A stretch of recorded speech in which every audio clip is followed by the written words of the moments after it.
Kamu cuma penjaga rumah ini, akulah nyonyanya. Kalimat itu diucapkan Sabrina sambil memutar gelas anggur di jari-jarinya yang berkuku merah. Suami saya, Renata, hanya menunduk menatap piring. Dia tidak membela saya, dia bahkan tersenyum kecil. Mereka tidak tahu satu hal, akta yang menentukan siapa pemilik sah Wijaya Group ada di tangan saya. Dan dalam 3 hari, semua yang mereka rampas akan kembali dengan bunga. Halo, sahabat semua, selamat datang kembali di kanal ini. Sebelum kita mulai, tuliskan dari kota mana kalian menonton di kolom komentar. Jangan lupa like dan subscribe supaya kami makin semangat menghadirkan kisah-kisah seperti ini. Kisah hari ini soal harga diri seorang perempuan yang dianggap pembantu di rumahnya sendiri. Simak sampai akhir. Nama saya Larasati, 41 tahun. Selama 6 tahun terakhir, orang-orang di rumah ini memanggil saya dengan satu kata. Bukan istri, bukan ibu, mereka memanggil saya yang di dapur. Saya berdiri di depan kompor pagi itu, mengaduk bubur ayam untuk sarapan keluarga. Uap panas mengepul ke wajah saya. Di luar, langit Jakarta masih kelabu. Tangan saya bergerak otomatis. Pikiran saya jauh. 6 tahun lalu, saya menikah dengan Renata Wijaya. Dia anak sulung keluarga pemilik Wijaya Group, sebuah perusahaan properti yang namanya ada di papan reklam sepanjang jalan tol. Saya pikir saya menikahi seorang pria. Ternyata saya menikahi sebuah penjara dengan dinding marmer. Renata berubah perlahan. Tahun pertama, dia masih memanggil saya sayang. Tahun kedua, dia mulai sibuk.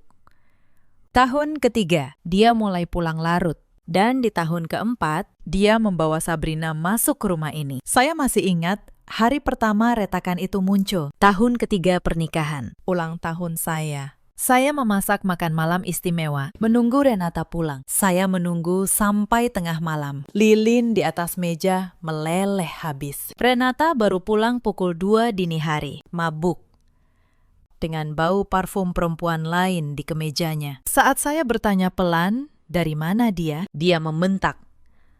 Kamu mau jadi istri atau jadi polisi? Jangan ikut campur urusanku. Saya menelan air mata malam itu. Saya pikir itu hanya fase. Saya pikir cinta bisa bertahan kalau saya cukup sabar. Saya tidak tahu. Kesabaran saya justru ditafsirkan sebagai kelemahan. Semakin saya diam, semakin berani mereka menginjak. Lalu datang Sabrina. Sabrina diperkenalkan sebagai rekan kerja yang butuh tempat tinggal sementara. Sementara itu, sudah berjalan 2 tahun. Kamar tamu di lantai 2 sekarang penuh dengan barang-barangnya. Parfum mahal, sepatu bertumpuk, gaun-gaun dengan label yang harganya setara gaji pegawai setahun. Saya tahu siapa Sabrina sebenarnya. Semua orang di rumah tahu. Ibu mertua saya tahu. Renata tahu. Saya tahu. Tapi tidak ada yang mengucapkannya di rumah ini. Kebenaran adalah barang yang dilarang. Pagi itu, Sabrina turun dengan piyama sutra. Dia duduk di meja makan, seolah dia ratu yang baru bangun dari singgasana. Dia menatap bubur yang saya letakkan di depannya. Apa ini? Katanya. Aku tidak makan bubur murahan. Buatkan aku roti panggang dan telur setengah matang. Sekarang. Saya tidak menjawab. Saya hanya mengambil mangkuk itu kembali dan berbalik ke dapur. Di belakang saya terdengar tawa kecil. Renata ikut tertawa. Kalian mungkin bertanya, kenapa saya bertahan? Kenapa saya tidak pergi saja? Sahabat, ada hal-hal yang tidak bisa ditinggalkan begitu saja. Ada janji yang saya buat pada seseorang yang sudah tiada. Dan ada perhitungan yang belum selesai. Saya akan ceritakan semuanya. Tapi sebelum itu, izinkan saya memperkenalkan rumah ini dan orang-orang di dalamnya. Ibu mertua saya bernama Bu Sumarni, 63 tahun, janda mendiang Pak Wijaya, pendiri Wijaya Group. Dia perempuan yang wibawanya dingin dulu. Dia satu-satunya yang sedikit ramah pada saya. Tapi sejak Sabrina datang, sikapnya berubah. Dia mulai menganggap saya beban. Larasati, katanya suatu hari, kamu ini menikahi Renata bukan karena cinta, kan? Kamu hanya mengincar harta keluarga ini. Aku tahu perempuan sepertimu. Saya ingin tertawa saat itu. Kalau dia tahu yang sebenarnya, dia tidak akan berani mengucapkan kalimat itu. Tapi saya diam. Belum waktunya. Lalu ada Renata, suami saya. Direktur operasional Wijaya Group. Begitu kartu namanya tertulis. Tapi saya tahu apa yang sebenarnya dia lakukan di kantor. Saya tahu angka-angkanya. Saya tahu kemana uang perusahaan mengalir setiap bulan. Renata pikir tidak ada yang memperhatikan. Dia salah. Dan Sabrina, perempuan 32 tahun yang masuk ke rumah saya seperti pencuri yang diberi kunci. Dia menyebut dirinya konsultan pemasaran perusahaan. Tapi satu-satunya hal yang dia pasarkan adalah dirinya sendiri kepada suami saya. Rumah kami berdiri di kawasan Pondok Indah. 3 lantai. Kolam renang di belakang. Taman yang dirawat tukang kebun yang datang 2 kali seminggu. Dari luar, rumah ini tampak seperti gambar di majalah. Di dalam, ia dingin seperti ruang besi. Setiap pagi, saya bangun pukul 4:30. Saya menyiapkan sarapan untuk 4 orang yang menganggap saya pembantu. Saya mencuci, menyetrika, mengatur jadwal tukang kebun, membayar tagihan listrik dengan uang belanja yang dijatah Renata, 5 juta sebulan. Untuk mengurus rumah seharga puluhan miliar. Saya tidak pernah mengeluh, bukan karena saya lemah, tapi karena setiap penghinaan yang mereka lemparkan, saya simpan.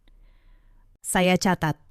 Saya kumpulkan, seperti orang menabung receh dalam toples. Saya menabung bukti. Mari saya ceritakan dari mana semua ini bermula. Ayah saya, mendiang Pak Hartono, bukan orang biasa. Tidak ada yang tahu ini di keluarga Wijaya. Mereka pikir saya perempuan kampung yang beruntung dinikahi anak konglomerat. Padahal, ayah saya dulu adalah rekan pendiri Wijaya Group. Dia dan Pak Wijaya memulai perusahaan itu bersama. Dari satu ruko kecil di Tanah Abang, 30 tahun lalu. Tapi ayah saya orang yang tidak suka sorotan. Saat perusahaan membesar, dia memilih jadi pemegang saham diam. Namanya tidak pernah muncul di media. Sahamnya disimpan atas nama sebuah badan usaha yang dikelola tertutup. Hanya satu pengacara yang tahu kebenaran lengkapnya, Pak Wibowo.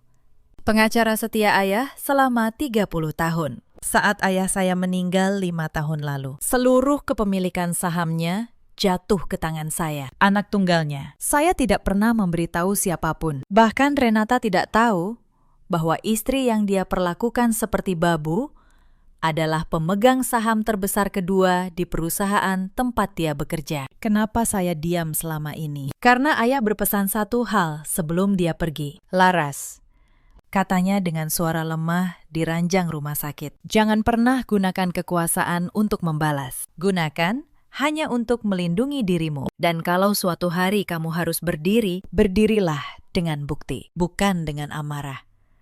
Saya memegang janji itu erat-erat. Selama 6 tahun, saya bertahan.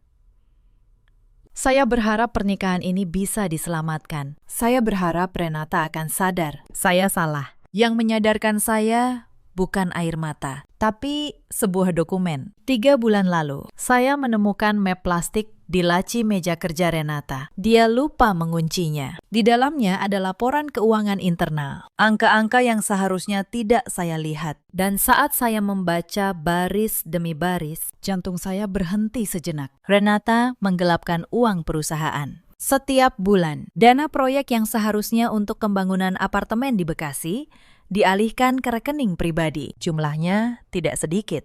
Dalam 2 tahun, hampir 12 miliar rupiah hilang ke dalam kantong yang tidak terlacak. Dan saya tahu kemana uang itu pergi. Saya melihatnya setiap hari di leher Sabrina. Kalung berlian, tas dengan inisial yang dijahit emas, mobil sport merah yang diparkir di garasi rumah saya. Semua dibeli dengan uang yang dicuri dari perusahaan yang separuhnya milik keluarga saya. Malam itu saya tidak tidur. Saya duduk di tepi ranjang, menatap dokumen di pangkuan saya. Dan untuk pertama kalinya dalam 6 tahun, saya merasa tenang. Bukan karena saya tidak marah, tapi karena akhirnya saya tahu apa yang harus saya lakukan. Janji pada ayah saya bukan untuk diam selamanya. Janji itu adalah berdiri dengan bukti. Dan sekarang, bukti ada di tangan saya. Keesokan paginya, Saya melanjutkan rutinitas seperti biasa. Saya membuatkan roti panggang untuk Sabrina. Saya menyetrika kemeja Renata. Saya menyapa Bu Sumarni dengan suara lembut. Tidak ada yang berubah di wajah saya. Tapi di dalam, mesin sudah mulai berputar. Saya butuh waktu. Saya butuh bukti yang lengkap, bukan setengah. Karena saya tahu, kalau saya bergerak terlalu cepat dengan bukti yang lemah, mereka akan memutarbalikkan semuanya. Mereka punya pengacara. Mereka punya nama besar. Saya hanya punya kebenaran. Dan kebenaran butuh disusun rapi sebelum bisa menjadi senjata. Antara insiden-insiden itu, ada hari-hari kecil yang menumpuk seperti debu. Sabrina yang menyuruh saya mencuci pakaian dalamnya. Renata yang memotong uang belanja saat saya membeli buku untuk Kayla. Bu Sumarni yang menolak saya ikut acara keluarga karena tidak pantas dilihat kerabat. Setiap hari adalah pengikisan kecil. Tapi saya tetap mencatat. Saya tetap menyimpan. Karena saya tahu semua air mata ini suatu hari akan menjadi sungai yang menghanyutkan mereka. Insiden pertama datang seminggu kemudian. Pagi itu, Sabrina memanggil saya ke ruang tengah. Dia duduk di sofa dengan kaki disilangkan. Renata berdiri di sampingnya, memeriksa ponsel. "Larasati," kata Sabrina. "Aku mau pesta ulang tahunku diadakan di rumah ini bulan depan. 100 tamu. Kamu yang urus semuanya. Catering, dekorasi, semuanya. Anggap saja ini tugasmu." Saya menatap Renata. Saya menunggu dia mengatakan sesuatu. Apapun, bahwa ini rumah saya. Bahwa saya istrinya. Bukan panitia pesta untuk perempuan simpanannya. Tapi Renata hanya berkata pelan, tanpa mengangkat wajah. "Lakukan saja, Laras. Jangan bikin masalah." Saya mengangguk. "Baik," kata saya, "tenang, akan saya urus." Sabrina tersenyum puas. Dia tidak tahu saat saya mengangguk. Saya sedang menghitung. Pesta 100 tamu butuh dana besar. Dan dana itu akan diambil dari mana? Dari rekening yang sama. Setiap rupiah yang mereka habiskan adalah satu baris lagi dalam catatan saya. Mereka kira mereka memerintah saya, padahal mereka sedang menambah bukti untuk saya sendiri. Tapi malam itu, mereka tidak tahu apa yang sudah mulai saya siapkan diam-diam. Insiden kedua lebih menyakitkan. Minggu berikutnya adalah hari ulang tahun mendiang ayah saya. Setiap tahun, saya pergi ke makamnya membawa bunga melati, bunga kesukaannya. Tahun ini saya minta izin pada Renata untuk pergi sebentar di pagi hari. "Tidak bisa," kata Renata. "Hari ini ada tamu bisnis datang. Kamu harus di rumah. Siapkan makan siang." "Renata, ini ulang tahun ayah saya. Hanya 1 jam."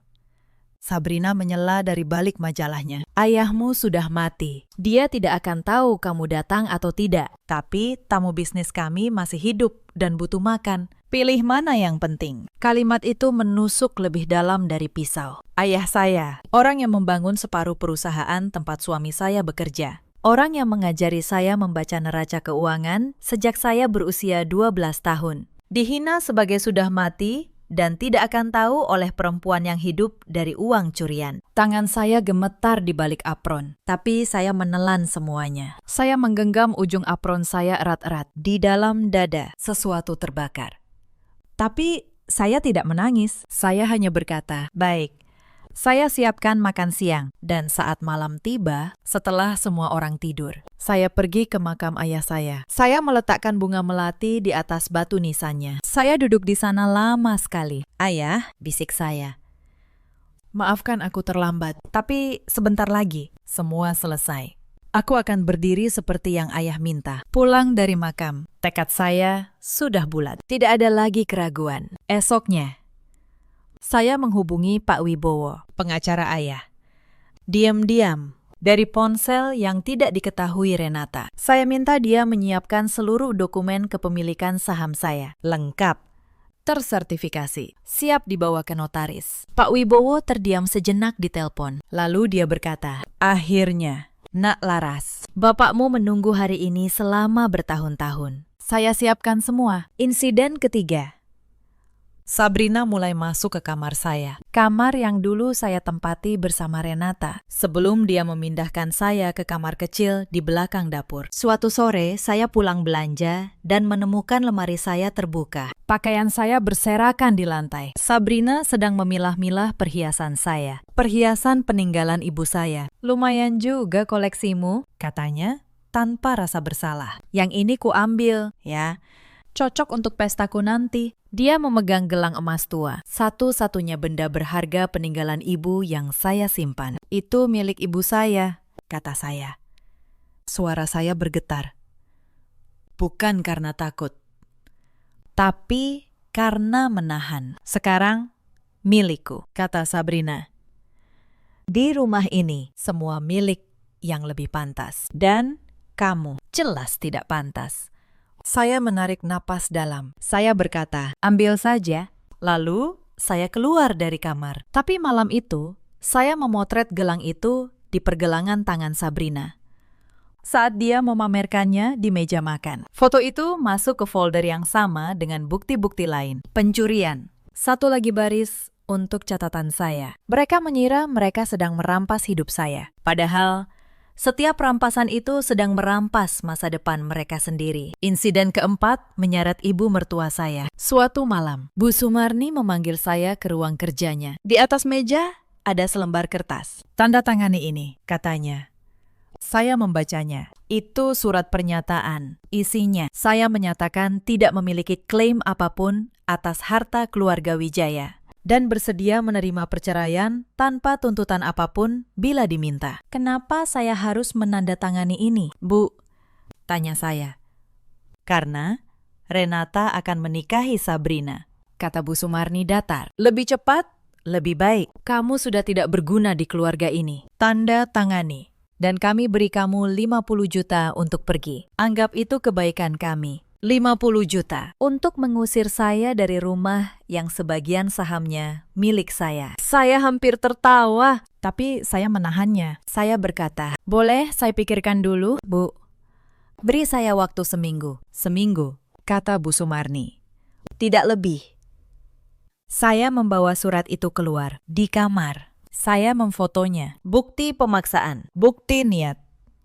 Semakin lengkap. Mereka memberi saya seminggu. Saya hanya butuh 3 hari. Insiden kelima. Saya mulai mengumpulkan bukti keuangan secara serius. Setiap malam saat Renata tidur, saya menyalin dokumen di ruang kerjanya. Mutasi rekening. Faktur pembelian fiktif. Kontrak proyek yang dananya menguap. Saya tidak mengerti semua istilah keuangan. Tapi saya tahu siapa yang mengerti. Saya menghubungi sepupu jauh saya, Anindya, seorang akuntan forensik yang bekerja di firma audit ternama. Kami tidak dekat, tapi dia menghormati ayah saya dulu. Saya kirimkan salinan dokumen itu kepadanya. 3 hari kemudian, dia menelpon. Laras, katanya. Suaranya serius. Ini bukan main-main. Ini penggelapan terstruktur. Kalau ini sampai ke kejaksaan, suamimu bisa dipenjara bertahun-tahun. Dan ada satu hal lagi. Sebagian dana ini diambil dari proyek yang sahamnya dimiliki badan usaha milik ayahmu. Artinya, dia mencuri juga dari kamu. Secara hukum, kamu adalah pihak yang dirugikan langsung. Saya menutup mata. Semua potongan mulai menyatu. Tapi mereka di lantai bawah masih tertawa, masih merencanakan pesta. Tidak tahu tanah di bawah kaki mereka sudah retak. Insiden keenam adalah yang paling memalukan bagi saya. Hari pesta ulang tahun Sabrina tiba. 100 tamu memenuhi rumah saya. Saya, dengan apron dan rambut diikat, mondar-mandir di antara mereka membawa nampan. Para tamu menganggap saya pelayan catering. Tidak ada yang tahu saya nyonya rumah ini secara sah. Di tengah pesta, Sabrina berdiri di tangga, mengangkat gelasnya. Terima kasih semua sudah datang, katanya. Tahun depan, di rumah ini, akan ada pesta yang lebih besar. Pernikahan saya dengan Renata Wijaya. Tepuk tangan meledak. Renata berdiri di samping Sabrina, tersenyum bangga. Bu Sumarni mengangguk puas dari kursinya, dan saya berdiri di sudut dengan nampan kosong, hanya menatap. Seorang tamu menghampiri saya. Mbak, tolong ambilkan air putih untuk meja 8, katanya. Tidak menatap wajah saya. Baik, Pakistan, kata saya pelan. Dan saya berjalan ke dapur. Di dapur, saya berdiri sendiri sejenak. Saya menatap pantulan wajah saya di jendela. Perempuan lelah berapron. Lalu, saya tersenyum. Karena saya tahu ini malam terakhir mereka tertawa. Dari dapur, saya bisa mendengar suara musik dan tawa di ruang utama. Sabrina menari di tengah ruangan, dikelilingi para tamu yang memujinya. Renata menatapnya penuh kekaguman. Tidak ada satu pun dari mereka yang menoleh ke arah dapur, ke arah perempuan yang menyiapkan semua kemewahan itu. Bagi mereka, saya tidak ada. Saya hanya bayangan yang berfungsi. Tapi bayangan, sahabat, adalah hal yang paling berbahaya. Karena bayangan melihat segalanya tanpa pernah dilihat. Selama 6 tahun saya menjadi bayangan di rumah ini. Dan dari kegelapan itu, saya telah mengumpulkan cukup cahaya untuk membakar habis kesombongan mereka. Esok harinya, semua akan berubah. Tapi ada satu insiden yang hampir membuat saya kehilangan kendali. Saya punya seorang putri, namanya Kayla, 8 tahun. Dia tinggal di asrama sekolah di Bandung sejak Renata bersikeras anak harus mandiri. Sebenarnya, Renata hanya tidak ingin Kayla melihat bagaimana ibunya diperlakukan di rumah. Kayla adalah satu-satunya cahaya dalam hidup saya. Suatu akhir pekan, Kayla pulang. Dia melihat Sabrina duduk di kursi yang dulu milik saya di meja makan. Dia melihat ibunya membawa nampan seperti pelayan. Anak sekecil itu, dengan mata polosnya, bertanya, "Mama, kenapa Mama yang bawa makanan? Kenapa tante itu duduk di tempat Mama?" Sebelum saya sempat menjawab, Sabrina menyahut, "Karena ibumu memang pelayan di rumah ini, nak. Dan sebentar lagi, aku yang jadi mamamu yang baru." Kayla menatap saya, bingung dan takut. Air matanya mulai menggenang. Dan saat itulah, untuk pertama kalinya dalam 6 tahun, sesuatu di dalam diri saya benar-benar retak. Saya berlutut di depan Kayla. Saya memeluknya erat. "Dengar, sayang," bisik saya di telinganya. "Mama bukan pelayan. Mama hanya sedang menunggu waktu yang tepat. Sebentar lagi, semua akan baik-baik saja. Percaya pada Mama." Malam itu, setelah Kayla tidur, saya berdiri di kamar kecil saya dan menatap dokumen-dokumen bukti yang sudah saya kumpulkan. Tangan saya mengepal. Mereka boleh menghina saya, tapi saat mereka membuat anak saya menangis, kesabaran saya mencapai batasnya. Esok pagi, persiapan akan saya percepat. Lalu ada insiden yang mengungkap pengkhianatan paling dalam. Di rumah, ada seorang pembantu, namanya Mbak Asih. Dia sudah bekerja di keluarga Wijaya sejak Renata kecil. Selama ini, saya pikir dia hanya pelayan biasa. Tapi suatu malam, saat saya menyalin dokumen di ruang kerja Renata, Mbak Asih masuk diam-diam. Saya membeku, mengira tertangkap. Tapi Mbak Asih menutup pintu pelan dan berbisik, "Bu Laras, saya sudah lama tahu apa yang Bu Laras alami. Saya juga tahu apa yang Pak Renata lakukan dengan uang perusahaan. Saya sering mendengar mereka bicara di telepon." Saya menatapnya, tidak percaya. "Kenapa Mbak diam saja selama ini?" "Karena saya menunggu Ibu siap," kata Mbak Asih. Saya menghormati mendiang Pak Hartono, ayah Ibu. Beliau pernah membantu keluarga saya bertahun-tahun lalu. Saya tahu siapa Ibu sebenarnya. Saya selalu di pihak Ibu. Dia mengeluarkan ponsel lamanya. "Ini, Bu, saya rekam beberapa percakapan Pak Renata dan Mbak Sabrina soal uang dan rencana mengusir Ibu. Mungkin berguna." Saya menerima ponsel itu dengan tangan gemetar. Selama 6 tahun, saya pikir saya sendirian di rumah ini. Ternyata ada satu orang yang diam-diam menjaga saya. Saya memeluk Mbak Asih. "Terima kasih," bisik saya. "Terima kasih sudah percaya pada saya. Bukti terakhir sudah lengkap. Kini, tidak ada celah bagi mereka untuk lolos." Sebelum hari rapat, ada satu insiden lagi yang mengingatkan saya betapa rendah mereka memandang saya. Renata mengadakan jamuan makan malam bisnis di sebuah restoran mewah di kawasan Kuningan. Dia membutuhkan istri yang menemani untuk menjaga citra di depan para mitra. Jadi, untuk sekali itu, saya diperbolehkan keluar dari dapur. Tapi dengan syarat, jangan banyak bicara. kata Renata di mobil. Kamu cuma duduk, tersenyum. Dan jangan memalukan aku, mengerti? Mereka ini orang penting. Kamu tidak selevel dengan mereka. Di restoran, saya duduk diam di samping Renata. Para mitra bisnis berbicara soal proyek, investasi. Angka-angka miliaran. Renata sesekali melirik saya dengan peringatan agar diam. Salah seorang mitra, seorang pengusaha tua, bertanya ramah pada saya. Ibu bekerja di bidang apa? Sebelum saya menjawab, Renata menyela sambil tertawa. Istri saya. Dia ibu rumah tangga. Urusannya cuma dapur dan cucian. Tidak perlu repot tanya soal bisnis padanya. Pakistan. Dia tidak mengerti angka. Para mitra tertawa sopan. Saya menunduk menatap piring. Di dalam hati, saya menyimpan setiap kata. Pengusaha tua itu yang bertanya tadi menatap saya dengan iba. Dia tidak ikut tertawa. Yang Renata tidak tahu, pengusaha tua itu adalah Pak Darmawan, salah satu pemegang saham minoritas Wijaya Group. Dan beberapa minggu kemudian di ruang dewan. Dialah orang pertama yang berdiri mendukung saya. Saya ingat malam itu, katanya pada dewan. Bagaimana Pak Renata merendahkan istrinya di depan kami semua. Sekarang saya tahu, perempuan yang dia sebut tidak mengerti angka itu adalah pemilik mayoritas perusahaan ini. Sungguh ironi yang memalukan.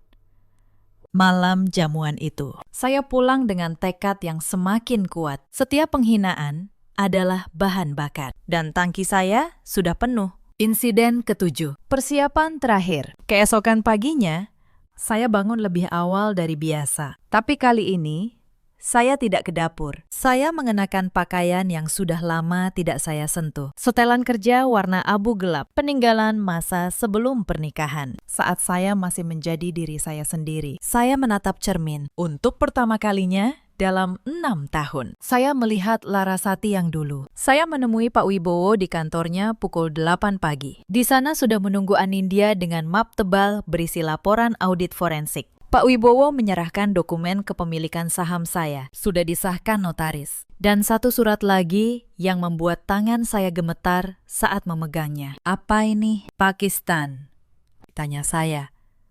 Surat wasiat ayahmu, kata Pak Wibowo. Beliau menulisnya setahun sebelum wafat. Beliau berpesan agar surat ini hanya dibuka saat kamu memutuskan untuk berdiri. Bacalah, nak. Saya membuka surat itu, tulisan tangan ayah saya. Laras anakku, kalau kamu membaca ini, berarti kamu sudah memutuskan untuk berhenti diam. Ketahuilah, sahammu di Wijaya Group bukan 20% seperti yang tercatat resmi. Aku diam-diam membeli saham tambahan selama 10 tahun terakhir melalui badan usaha kita. Total kepemilikanmu sekarang 51%. Kamu, anakku, adalah pemilik mayoritas Wijaya Group. Berdirilah. Saya membaca kalimat itu 3 kali. 51%. Saya bukan pemegang saham biasa. Saya pemilik perusahaan itu. Selama 6 tahun, saya mengepel lantai rumah yang dibangun oleh perusahaan yang saya miliki sendiri. Saya teringat semua malam saya menunduk membawa nampan. Semua kali saya dipanggil babu di meja makan saya sendiri. Semua penghinaan yang saya telan diam-diam. Dan selama itu, saya adalah pemilik mayoritas dari segala yang mereka banggakan. Ironi itu terasa pahit dan manis sekaligus. Pahit karena saya membiarkan diri saya direndahkan begitu lama. Manis karena sebentar lagi kebenaran akan membalik segalanya. Pak Wibowo menatap saya. Apa yang ingin kamu lakukan, Nak Laras? Saya melipat surat itu dengan hati-hati. Lalu saya berkata, saya ingin mengadakan rapat pemegang saham. Hari ini, undang seluruh dewan direksi dan undang juga Renata Wijaya. Beritahu mereka pemilik mayoritas ingin bertemu. Jangan sebutkan nama saya. Pak Wibowo tersenyum. Senyum pertama yang saya lihat darinya. Bapakmu akan bangga, katanya. Insiden ke-8. Sebelum badai. Sebelum berangkat ke kantor, saya kembali ke rumah sebentar. Renata sedang sarapan dengan Sabrina. Mereka menatap saya yang berpakaian rapi. Mau kemana kamu? Tanya Renata. Mengernyit. Dan kenapa pakai baju seperti itu? Kamu lupa bikin sarapan. Hari ini saya ada urusan, kata saya. Tenang. Sabrina tertawa. Urusan apa? Melamar jadi pembantu di rumah lain. Bagus, sekalian saja kamu pindah. Kami sudah muak melihatmu. Saya menatap Sabrina lama. Lalu, saya menatap Renata. Nanti sore, kata saya, kalian akan mengerti banyak hal. Sampai jumpa di kantor. Saya berbalik dan keluar. Di belakang saya dengar Sabrina berkata, di kantor. Perempuan gila itu mau apa ke kantor? Mereka belum tahu. Tapi sebentar lagi mereka akan tahu siapa yang sebenarnya berkuasa di rumah ini dan di seluruh perusahaan itu. Gedung kantor pusat Wijaya Group berdiri 30 lantai di kawasan Sudirman. Saya pernah ke sana beberapa kali, selalu sebagai istri Pak Renata yang mengantar makan siang. Para satpam mengenal saya sebagai perempuan yang diabaikan. Hari ini berbeda. Saya datang bersama Pak Wibowo dan Anindya. Di lobi, seorang petugas menghampiri. Maaf, Bu, ada keperluan apa? Pak Wibowo menyerahkan kartu namanya. Kami dari kuasa hukum pemegang saham mayoritas. Rapat sudah dijadwalkan di ruang dewan lantai 30. Tolong antar kami. Petugas itu terburu-buru menelpon ke atas. Beberapa menit kemudian, kami diantar ke lift khusus. Saat pintu lift tertutup, saya menatap pantulan diri saya di logam menyilap. Tidak ada lagi apron. Tidak ada lagi rambut diikat asal. Hari ini, saya, Larasati Hartono, pemilik. Ruang dewan di lantai 30 sudah penuh saat saya masuk. 7 anggota direksi duduk mengelilingi meja panjang. Di ujung meja, Renata duduk dengan wajah bingung. Di sampingnya, entah bagaimana, Sabrina ikut hadir. Mengenakan gaun mahal, seolah ini acara pesta. Bu Sumarni juga ada di sana. Dipanggil sebagai perwakilan keluarga pendiri. Saat saya masuk, Renata mengernyit. Laras, kamu ngapain di sini? Lalu dia menoleh ke arah direksi. Maaf, istri saya mungkin salah masuk ruangan. Biar saya antar dia keluar. Pak Wibowo berdiri. Tidak ada yang salah masuk. Pak Renata, perkenalkan. Saya Wibowo, kuasa hukum pemegang saham mayoritas Wijaya Group. Dan inilah klien saya. Dia menoleh ke arah saya. Ibu Larasati Hartono, pemilik 51% saham perusahaan ini. Ruangan senyap. Saya bisa mendengar dentingan jarum jam di dinding. Renata tertawa kaku. Apa? Itu lelucon. Laras tidak punya apa-apa. Dia hanya... Apa? Pak Renata, potong saya. Suara saya tenang. Dingin. Jelas. Hanya pembantu, hanya yang di dapur. Silakan lanjutkan kalimatmu. Renata terdiam. Wajahnya memucat. Saya berjalan ke ujung meja dan meletakkan map saya. Saya membukanya perlahan. Para anggota direksi yang terhormat. Nama saya Larasati Hartono. Putri tunggal mendiang Pak Hartono. Rekan pendiri perusahaan ini yang selama ini namanya tidak pernah disebut. Ayah saya memiliki saham yang disimpan atas nama badan usaha tertutup. Setelah beliau wafat, seluruh saham itu menjadi milik saya. Total kepemilikan saya 51%. Saya mengeluarkan dokumen satu persatu. Sertifikat saham yang disahkan notaris. Surat wasiat ayah saya. Akta pengalihan kepemilikan. Saya letakkan di tengah meja agar semua bisa melihat. Ketua Dewan Direksi, Pak Sutrisno, mengambil dokumen itu dengan tangan gemetar. Dia memeriksanya lama. Lalu, dia mengangkat wajah. Dokumen ini sah. Semua tersertifikasi. Ibu Larasati memang pemegang saham mayoritas kami. Bu Sumarni berdiri tiba-tiba. Tidak mungkin. Ini pasti palsu. Renata, lakukan sesuatu. Tapi saya belum selesai. Saya membuka map kedua. Map yang lebih tebal. Sebelum kita bicara kepemilikan, kata saya, ada hal yang harus diketahui seluruh dewan. Selama 2 tahun terakhir, perusahaan ini kehilangan hampir 12 miliar rupiah. Uang itu tidak hilang. Uang itu dicuri. Saya menatap Renata. Oleh direktur operasional. Suami saya sendiri. Renata melonjak berdiri. Itu fitnah.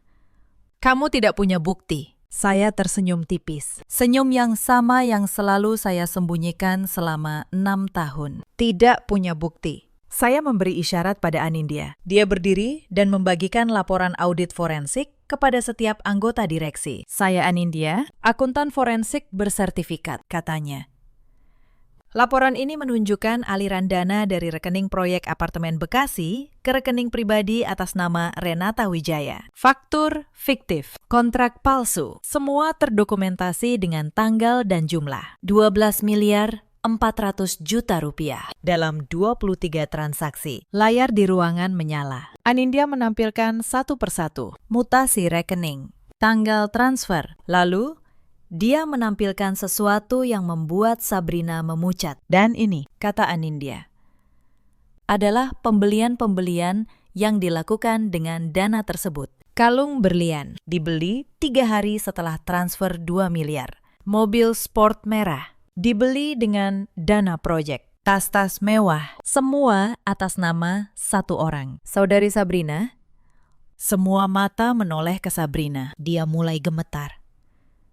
Aku tidak tahu apa-apa. Renata yang membelikan semua untukku. Aku tidak tahu itu uang curian. Sabrina, bentak Renata. Diameter, tapi sudah terlambat. Sabrina dalam panik. Menunjuk Renata. Ini semua idenya. Dia bilang uang itu hak dia. Dia bilang istrinya bodoh dan tidak akan pernah tahu. Aku cuma menerima hadiah. Saya menatap mereka berdua saling menyerang. Selama 6 tahun, mereka kompak menghina saya. Sekarang, di hadapan kebenaran, mereka berbalik saling memangsa. Saya mengangkat tangan. Ruangan kembali senyap. Ada satu hal lagi, kata saya. Saya mengeluarkan selembar surat. Ibu Sumarni, Anda menyodorkan ini pada saya minggu lalu. Surat pernyataan agar saya melepas semua klaim atas harta keluarga dengan imbalan 50 juta. Anda memaksa saya menandatanganinya dalam seminggu. Saya simpan ini sebagai bukti niat Anda mengusir saya dari perusahaan yang sebagian besar sahamnya adalah milik saya. Bu Sumarni jatuh terduduk di kursinya. Wajahnya yang selalu dingin, kini pucat seperti kertas. Saya menatap seluruh ruangan. Selama 6 tahun, saya membersihkan rumah ini. Saya memasak. Saya mencuci. Saya dipanggil pembantu, babu. Perempuan tak berguna. Saya diam. Bukan karena saya lemah, tapi karena ayah saya berpesan, berdirilah dengan bukti, bukan dengan amarah. Hari ini, saya berdiri. Dan bukti ada di tangan saya. Saya berbalik ke arah Dewan Direksi sebagai pemegang saham mayoritas. Dengan ini, saya menggunakan hak suara saya. Pertama, saya menuntut pemberhentian Renata Wijaya dari seluruh jabatan di perusahaan ini. Efektif segera. Kedua, saya meminta Dewan melaporkan kasus penggelapan ini kepada pihak berwajib. Ketiga, seluruh aset yang dibeli dengan dana curian akan disita dan dikembalikan ke perusahaan. Pak Sutrisno mengangguk. Sebagai ketua Dewan, saya mendukung penuh keputusan pemegang saham mayoritas. Kita akan tempuh jalur hukum. Renata terhuyung. Laras, tolong. Kita bisa bicara. Aku suamimu. Jangan lakukan ini. Saya menatapnya. Pria yang dulu saya cintai. Pria yang membiarkan perempuan lain menghina saya di meja makan saya sendiri. Suami, kata saya pelan. Suami yang baik tidak membiarkan istrinya dipanggil pembantu di rumahnya sendiri. Kamu kehilangan hak memanggilku istri sejak lama. Renata, yang tersisa di antara kita hanya urusan hukum. Saya mengambil dokumen saya kembali, satu persatu, dengan tenang. Lalu saya menatap Sabrina, yang kini menangis di pojok ruangan. Gelang ibu saya, kata saya, yang kamu rampas dari kamar saya, kembalikan. Itu satu-satunya hal di rumah itu yang benar-benar berharga bagi saya. Sisanya, ambil saja kenangannya. Aku tidak butuh. Sabrina, dengan tangan gemetar, melepas gelang emas tua dari pergelangan tangannya dan meletakkannya di meja. Saya mengambilnya.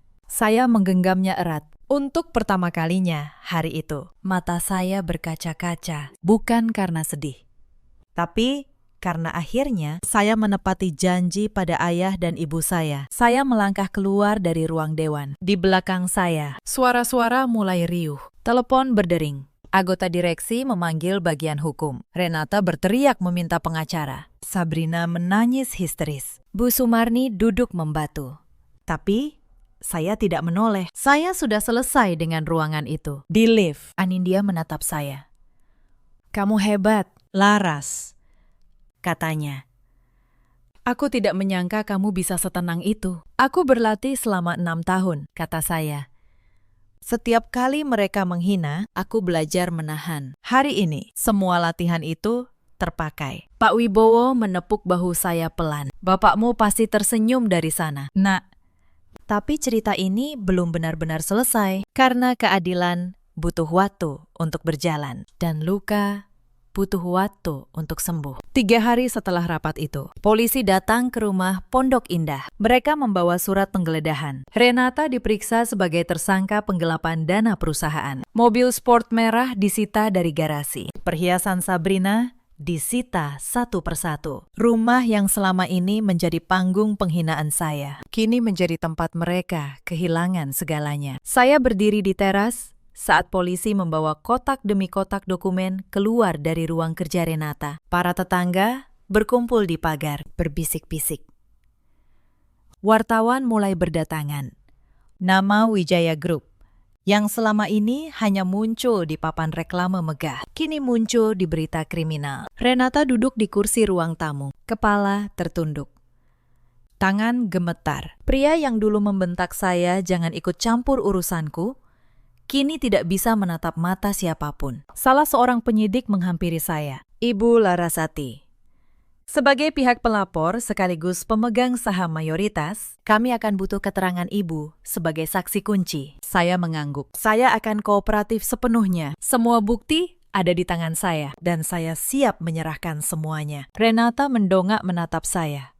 Untuk sekejap, mata kami bertemu. Tidak ada lagi kebencian di wajahnya. Hanya keterkejutan seseorang yang baru menyadari bahwa selama ini dia telah meremehkan orang yang salah. Saya tidak berkata apa-apa. Saya hanya berbalik dan masuk ke dalam mengambil barang-barang Kayla. Anak saya tidak boleh berada di tempat ini lebih lama lagi. Sabrina pergi malam itu juga. Dia mengemas barang-barangnya yang tersisa, yang tidak disita, ke dalam 2 koper. Sebelum pergi, dia berhenti di depan saya. Kamu pikir kamu menang, katanya. Suaranya penuh kebencian. Kamu cuma perempuan tua yang beruntung punya ayah kaya. Saya menatapnya tenang. Mungkin, kata saya. Tapi aku tidak pernah mencuri, tidak pernah menghina, tidak pernah menginjak orang yang lebih lemah. Itu bedanya kita. Sabrina, aku punya sesuatu yang tidak bisa kamu beli dengan uang curian. Harga diri. Sabrina tidak menjawab. Dia menyeret kopernya keluar, menghilang ke dalam gelap. Saya tidak pernah melihatnya lagi. Renata tidak ditahan malam itu karena pengacaranya mengajukan jaminan. Tapi proses hukum sudah berjalan dan tidak bisa dihentikan. Beberapa minggu kemudian, dalam sebuah pertemuan terakhir di kantor pengacara, dia menatap saya dengan mata cekung. Aku menyesal. Laras, katanya. Aku salah. Maafkan aku. Saya menatapnya lama. Penyesalan datang terlalu mudah saat semua sudah hilang. Renata, tapi di mana penyesalanmu? Saat aku berdiri di dapur sambil mendengar kalian tertawa. Di mana penyesalanmu?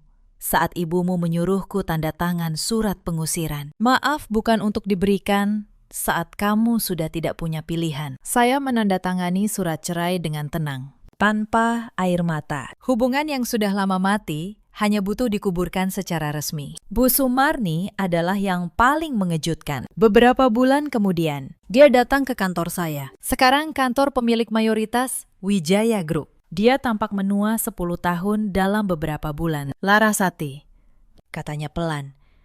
Tanpa wibawa dingin yang dulu. Aku datang bukan untuk minta apa-apa. Aku hanya ingin minta maaf. Aku salah menilaimu. Aku terlalu percaya pada Sabrina dan menutup mata pada anakku sendiri. Sekarang aku kehilangan segalanya. Saya menatap perempuan tua di depan saya. Dulu dia menyuruh saya menandatangani pengusiran. Sekarang dia datang dengan punggung membungkuk. Saya bisa saja membalas. Tapi ayah saya mengajarkan hal lain. Bu, kata saya tidak akan mengusir Anda dari rumah Anda. Anda tetap bisa tinggal di rumah peninggalan suami Anda. Saya bukan seperti Anda. Tapi satu hal, jangan pernah lagi menilai seseorang dari penampilannya. Perempuan yang Anda panggil pembantu bertahun-tahun, ternyata pemilik segalanya. Ingat itu. Bu Sumarni menangis. Dia mengangguk berkali-kali, lalu pergi. Setahun berlalu sejak hari di ruang dewan itu. Wijaya Group kembali sehat di bawah kepemimpinan saya. Dana yang dicuri berhasil dikembalikan sebagian melalui penyitaan aset. Proyek apartemen Bekasi yang sempat terbengkalai akhirnya selesai. Para karyawan yang dulu memanggil saya istri Pak Renata yang mengantar makan siang, kini memanggil saya Bu Direktur. Hari pertama saya memimpin rapat direksi sebagai pemilik. Saya berdiri di ruangan yang sama, tempat saya pernah membongkar kejahatan Renata. Saya menatap 7 anggota dewan. Saya tidak akan memimpin perusahaan ini dengan ketakutan seperti yang dulu kalian rasakan, kata saya.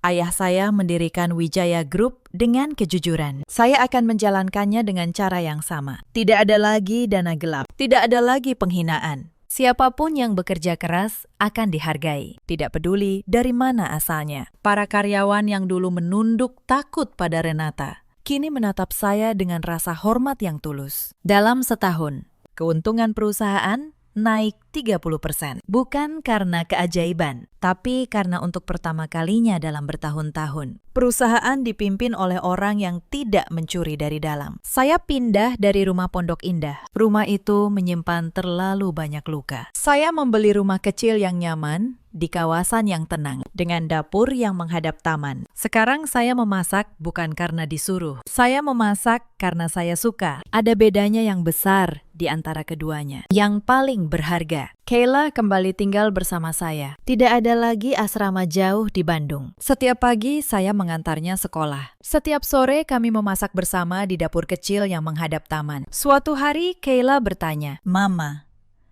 kita sekarang bahagia ya?" Saya memeluknya dan menjawab, "Iya, sayang.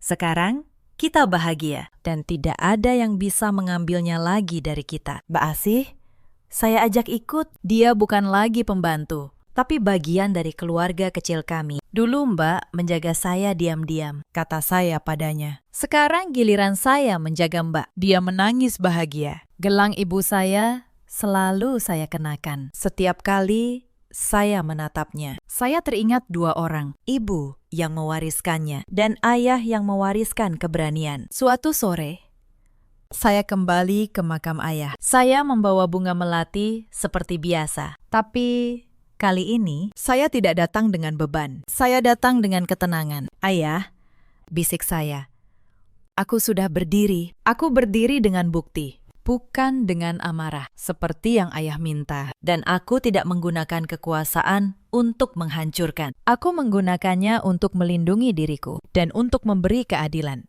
Terima kasih sudah mengajariku menunggu waktu yang tepat." Angin sore berhembus pelan. Bunga melati yang saya letakkan bergoyang. Dan untuk pertama kalinya dalam bertahun-tahun, saya merasa benar-benar bebas. Saya duduk di samping makam itu lama sekali. Saya menceritakan semuanya pada ayah. Tentang Kayla yang kini tumbuh ceria. Tentang perusahaan yang kembali bersih. Tentang Mbak Asih yang kini hidup tenang bersama kami. Dan tentang diri saya, yang akhirnya menemukan kembali Larasati yang dulu hilang di balik apron dan penghinaan. Aku tidak hanya selamat.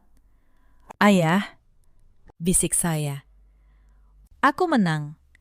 Tapi aku menang dengan cara yang tidak membuatku malu menatap cermin." Sahabat semua, cerita ini mengajarkan satu hal. Jangan pernah menilai seseorang dari penampilan luarnya. Jangan menginjak orang yang diam, karena diamnya bukan berarti lemah. Kadang, orang yang paling tenang adalah orang yang paling kuat. Dan kadang, perempuan yang kalian panggil pembantu adalah pemilik segala sesuatu yang kalian rampas. Di luar sana, ada banyak perempuan yang seperti saya dulu. Dia menahan penghinaan demi menjaga keutuhan rumah tangga. Bertahan sampai harga diri mereka hampir habis. Kepada kalian, saya ingin berkata, kesabaran bukan berarti kelemahan. Tapi jangan biarkan kesabaran berubah menjadi penjara. Ada saatnya untuk diam, dan ada saatnya untuk berdiri. Ada juga banyak suami seperti Renata di luar sana yang menukar perempuan setia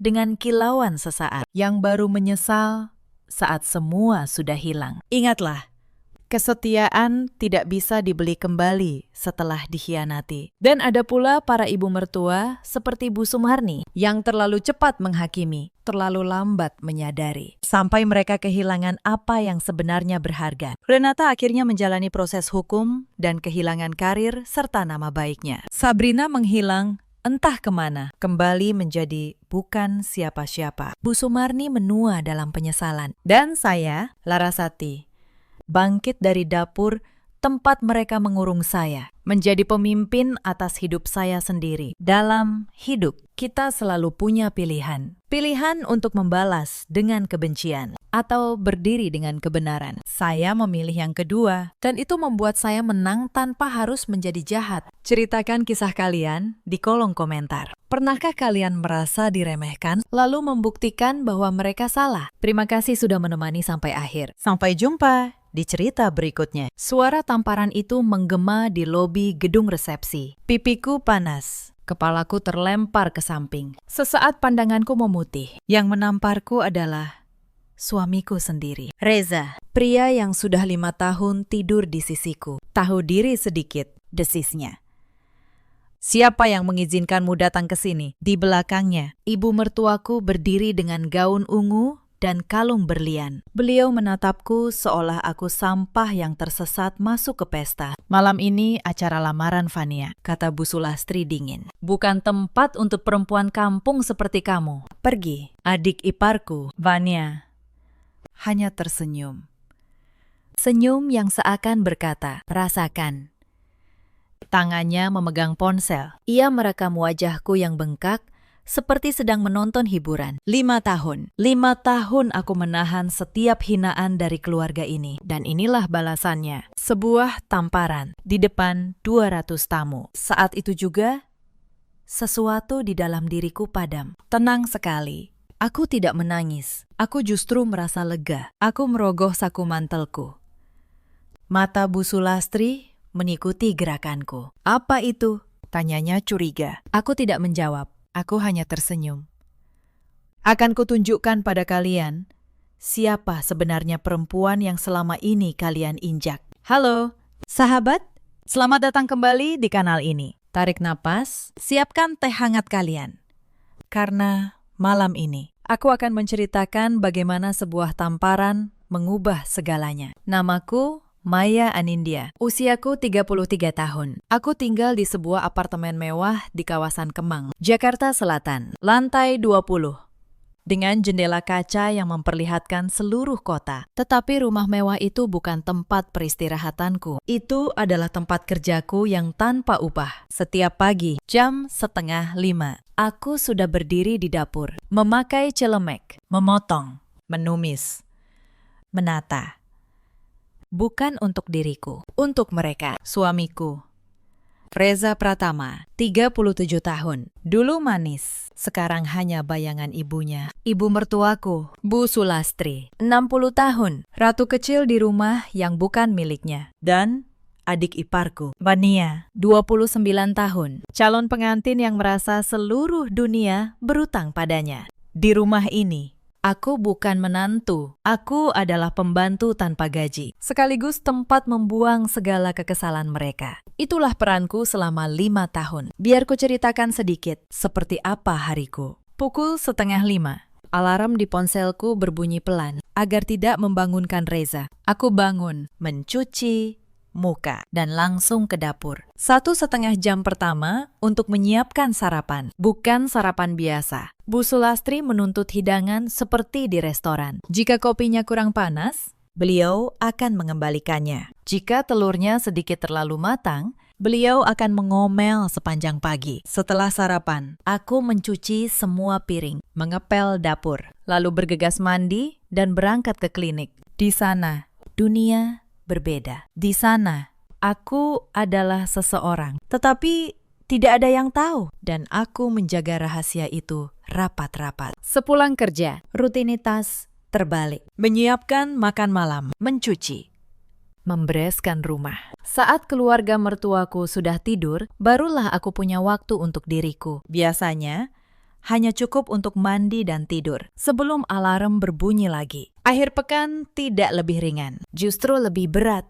Karena di akhir pekan, mereka semua di rumah dan tuntutannya berlipat ganda. Aku tidak pernah punya hari libur, tidak pernah punya waktu untuk diriku sendiri. 5 tahun tanpa jeda.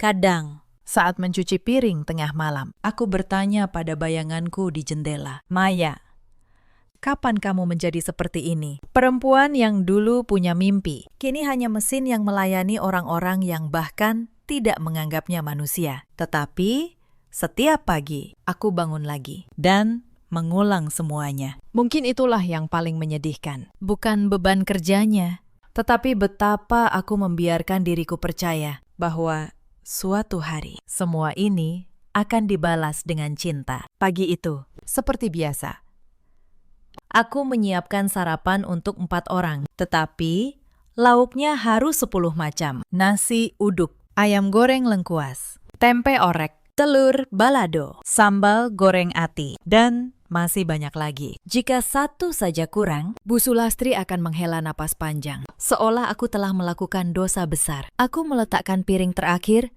tepat saat terdengar suara langkah dari kamar. Bu Sulastri turun lebih dulu, mengenakan daster sutra. Rambut sudah ditata rapi. Hari ini ada perlu apa kamu sampai berisik begitu di dapur? Tanyanya tanpa menatapku. Tidak ada. Bu, hanya menyiapkan sarapan, jawabku pelan. Ya sudah, jangan lupa jam 9 ada tamu dari keluarga besan. Kamu jangan keluar dari kamar belakang. Aku tidak mau mereka melihat menantu yang penampilannya seperti pembantu. Aku hanya mengangguk. Sudah biasa, Reza turun menyusul. Ia melirikku sekilas, lalu duduk tanpa sepatah kata pun. Fania datang terakhir, sambil sibuk dengan ponselnya. Bau gorengan ini bikin baju aku apet, derutu Fania. Mbak Maya, lain kali masak, jangan pagi-pagi. Mengganggu. Aku menelan kata-kataku. Aku mengumpulkan piring kotor dan berdiri di depan wastafel. Sambil mencuci, aku memandang keluar jendela. Jakarta dari lantai 20 begitu megah. Cahaya pagi memantul dari gedung-gedung kaca. Tetapi aku tahu satu hal yang tidak mereka tahu. Kemewahan ini sebenarnya bukan milik mereka. Sudah 5 tahun aku menikah ke keluarga ini. Kapan aku berubah menjadi seperti ini? Sambil membilas piring, ingatanku melayang ke 5 tahun yang lalu. Awal pernikahan, keluarga Reza sangat berbeda. Saat itu, mereka tinggal di sebuah rumah petak sempit di pinggiran Bekasi. Bu Sulastri masih seorang ibu rumah tangga biasa yang mengumpulkan kupon diskon dari brosur supermarket. Ayah mertuaku, Pak Hendro, masih hidup waktu itu. Beliau seorang mandor bangunan. Aku ingat bagaimana beliau pulang dengan baju penuh debu semen, tetapi selalu tersenyum. Reza saat itu hanyalah pegawai biasa di sebuah perusahaan kontraktor kecil. Gajinya pas-pasan. Aku ingat bagaimana kami bertemu. Saat itu, aku sengaja menyembunyikan siapa diriku sebenarnya. Aku bekerja waktu itu sebagai staf magang di sebuah klinik kecantikan. Tidak ada yang tahu bahwa klinik itu sebenarnya milikku.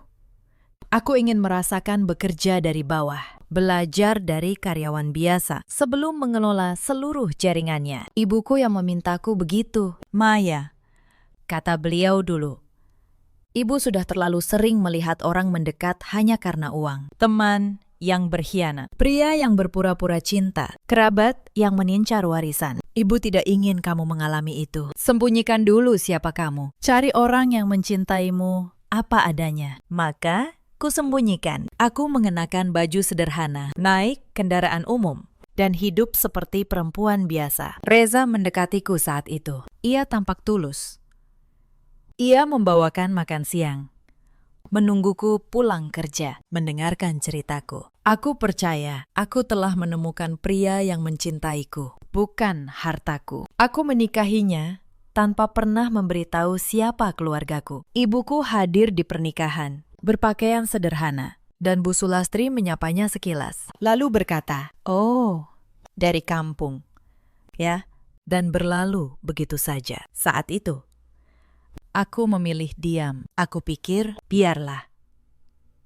Yang penting, kami saling mencintai. Harta bisa menyusul nanti. Aku tidak tahu bahwa keputusan menyembunyikan identitas itu justru akan membuatku diinjak selama bertahun-tahun. Selama menikah, aku tetap bekerja diam-diam membangun usahaku sambil mengurus rumah tangga. Aku mengembangkan klinik pertama menjadi 3 cabang. Aku mendirikan perusahaan investasi kecil yang perlahan tumbuh. Semua atas namaku lewat notaris pribadiku, Pak Tigor, yang sudah kupercaya sejak lama. Reza tidak pernah tahu. Ia mengira aku hanya pegawai biasa di klinik. Setiap kali aku pulang larut karena rapat, ia mengira aku lembur membersihkan ruang perawatan. Aku membiarkannya berpikir begitu. Mungkin itu kesalahanku. Aku terlalu lama berpura-pura kecil, sampai mereka benar-benar menganggapku tidak ada apa-apanya. Reza saat itu hanyalah pria biasa. Tetapi setidaknya di awal, ia masih punya sopan santun. Namun semuanya berubah 2 tahun lalu. Mereka memang tidak pernah hangat padaku. Hubungan kami dingin sejak awal. Tetapi setidaknya dulu mereka tidak terang-terangan menghinaku. Aku menghibur diri. Seiring waktu, pikirku, kami pasti akan menjadi lebih dekat. Reza pun begitu. Sifat manisnya saat pacaran cepat memudar setelah menikah. Tetapi setidaknya ia masih bertanya, "Sudah makan?" Jika aku pulang larut. Sesekali kami masih menonton film bersama di akhir pekan. Namun, semuanya berubah 2 tahun lalu. Saat itu, Reza tiba-tiba mendapat modal besar. Sebuah suntikan dana untuk memulai usaha properti. Aku dapat investor, katanya malam itu dengan mata berbinar. 20 miliar. Maya, 20 miliar untuk proyek perumahan. Aku hanya tersenyum tipis. Aku tahu dari mana uang itu berasal. Tetapi aku diam. Reza tidak pernah penasaran. Ia hanya percaya bahwa investor anonim itu melihat bakatnya. Setelah uang itu masuk, keluarga Reza berubah total. Bukannya mengembangkan usaha dengan hati-hati, mereka justru mulai menghamburkan uang untuk kemewahan pribadi. Hal pertama yang mereka lakukan adalah pindah rumah. Dari rumah petak di Bekasi ke apartemen mewah di Kemang. Bu Sulastri menjadi pelanggan tetap butik kelas atas. Lemarinya penuh tas bermerek. Jari-jarinya berkilauan oleh cincin. Reza mengganti mobilnya dengan sedan Eropa. Fania mulai rutin ke klinik kecantikan. Seolah itu rumah keduanya. Hal yang lucu, Fania tidak pernah tahu bahwa klinik tempat ia menghabiskan uang setiap minggu sebenarnya adalah milikku. Makanan di meja makan pun berubah. Daging wagyu, lobster, kepiting, yang dulu hanya ada saat lebaran, kini menjadi menu harian. Tentu saja, yang memasaknya tetap aku. Bu Sulastri akan mengawasiku sambil berkata, "Bahan semahal ini, jangan sampai gagal. Sayang uangnya." Dan sikap mereka terhadapku berubah, semakin dingin, semakin meremehkan. Aku masih ingat satu kejadian. Beberapa bulan setelah mereka pindah ke Kemang, hari itu ulang tahun pernikahanku yang keempat. Aku berharap, hanya berharap kecil, Reza akan mengingatnya. Aku bangun lebih pagi, memasak makanan kesukaannya. Aku menata meja dengan rapi. Reza turun, melirik meja, lalu duduk. "Tumben, masak macam-macam," katanya datar. Ia bahkan tidak ingat tanggalnya. Bu Sulastri yang melihatnya berkata, "Wah, Maya rajin sekali hari ini. Bagus. Setelah ini, tolong cuci semua tirai ruang tamu, ya. Kotor." Aku menelan kecewa. Aku mengangguk. Hari itu kuhabiskan dengan mencuci tirai, bukan merayakan apapun. Malamnya, aku menemukan struk di saku celana Reza, sebuah restoran mewah untuk 2 orang. Tanggalnya hari itu juga. Aku tidak bertanya. Aku tahu jawabannya tidak akan menyenangkan. Mungkin klien, mungkin bukan. Yang jelas, di hari ulang tahun pernikahan kami, ia memilih makan malam dengan orang lain. Ada satu kejadian lain yang masih membekas. Suatu malam, aku demam tinggi, tubuhku menggigil, kepalaku terasa berat. Aku hampir tidak bisa bangkit dari tempat tidur. Tetapi pagi itu, Bu Sulastri menggedor pintu kamarku. "Maya, Sarapan belum siap. Mau sampai kapan tidur? Ada tamu jam 10. Bu, saya demam. Kataku lemah. Mungkin hari ini boleh pesan catering saja. Demam sedikit saja sudah mengeluh, sahut beliau. Dulu, waktu ibu jadi menantu, sakit pun tetap masak. Ayo bangun. Jangan manja. Aku bangkit dengan kepala berputar. Aku memasak sambil menahan mual. Reza melihatku pucat di dapur. Tetapi ia hanya berkata, jangan sampai masakannya jadi aneh karena kamu sakit, ya. Lalu pergi bekerja. Hari itu, aku sadar. Di rumah ini, aku bukan manusia yang boleh sakit. Aku hanya mesin yang harus terus bekerja. Lalu ada Fania dengan caranya sendiri. Suatu sore, sahabat-sahabat Fania datang berkunjung. Aku menyajikan teh dan kue untuk mereka. Saat aku masuk, Fania berkata, lantang agar semua mendengar. Oh, itu Mbak Maya. Dia memang sukarela bantu-bantu di rumah. Kasihan. Keluarganya dari kampung, jadi kami tampung di sini. Teman-temannya menatapku dengan iba bercampur jijik. Aku hanya meletakkan nampan, lalu undur diri. Aku bukan ditampung. Aku menikah ke keluarga ini dengan sah. Tetapi di mata Fania, aku tak lebih dari objek belas kasihan yang bisa ia pamerkan untuk merasa lebih tinggi. Suatu kali, ia bahkan menyuruhku berdiri di luar ruang tamu saat ada tamu penting. Mbak Maya tunggu di dapur saja, ya. Nanti kalau dipanggil, baru masuk. Jangan sampai kelihatan tamu. Aku menunggu di dapur, seperti pelayan yang menunggu lonceng, selama hampir 2 jam. Dan suamiku selalu menjadi penonton. Tidak pernah sekalipun ia berdiri membelaku. Setiap kali aku mencoba bicara dengannya berdua, jawabannya selalu sama. Sudah? Maya, jangan dibesar-besarkan. Kita ini sedang butuh nama baik keluarga. Kamu mengalah sedikit. Kenapa? Mengalah. Selalu aku yang harus mengalah. Aku pernah bertanya pada diriku, kenapa aku bertahan? Mungkin masih ada sisa harapan bodoh, bahwa suatu hari mereka akan melihat ketulusanku. Atau mungkin aku hanya belum siap mengakui bahwa pernikahan yang kujalani selama 5 tahun ini adalah sebuah kegagalan. Tetapi semakin lama, harapan itu semakin tipis. Dan mereka, tanpa sadar, terus menggerusnya dengan tangan mereka sendiri. Maya, panggil Bu Sulastri suatu malam. Kamu masih mau sampai kapan kerja mengurus klinik kecil itu? Saya akan terus bekerja. Bu, jawabku. Ya ampun, menantu dari keluarga yang punya proyek miliaran. Masih repot-repot kerja. Memalukan. Ibu sampai malu cerita ke arisan. Carilah kegiatan yang pantas dengan status keluarga ini. Aku tidak menjawab. Apapun anggapan beliau tentang pekerjaanku, aku merasa tidak perlu meluruskannya. Kalaupun kujelaskan, beliau tidak akan percaya. Reza, ia tidak berkomentar sama sekali. Ia hanya menonton istrinya dihina sambil mengganti saluran televisi. Seolah itu bukan urusannya. Sejak hari itu, perlakuan mereka semakin buruk. Suatu pagi, mobilku hilang dari tempat parkir. Aku panik, mengira dicuri. Ternyata Reza yang mengambilnya. Mobil Eropaku sedang di bengkel, katanya santai saat pulang.